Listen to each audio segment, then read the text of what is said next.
So now, to see how all of this works in real life, I'm going to be welding up 3 of these little frames. I'm going to experiment with the settings a little bit, and I guess I'm going to experiment. Are you going to experiment with some frames settings? Yes, Heather, I'm going to experiment with some frame settings. Not with some frame settings, with some settings for the frames.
So now here comes my little advertising to you guys. I don't do Patreon, I don't do online panhandling, I have a successful welding business, or what does successful mean? It feeds the family, alright?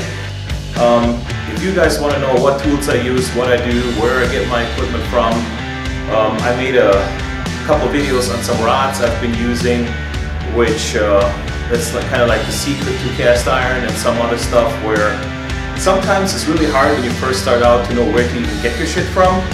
If you want to know what I use and works for me, what I'll do is I'll put a link to the saw, the blade in the description.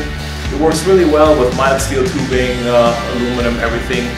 I use a lot for 45 miter cuts. I got bigger saws, whatever, but I'll show you, I'll put a link in the description for a couple of the things that I use.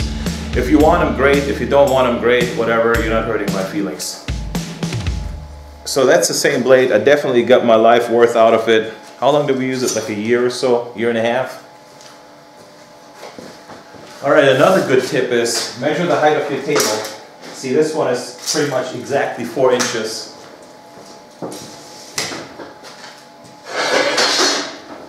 And then go to your scrap metal shelf, pull out a 4x4 tube, set this under. That helps you to keep this all nice and plumb, and so you don't get any crooked cuts.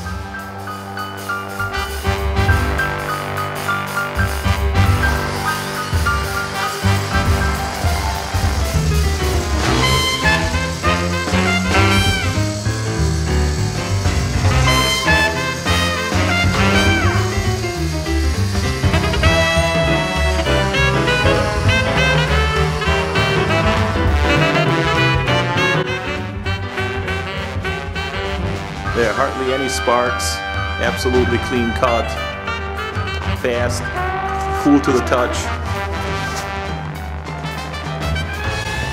So although the saw is set up to cut 45, I still laid this out a little bit so I can keep my saw blade just on the right side of my line.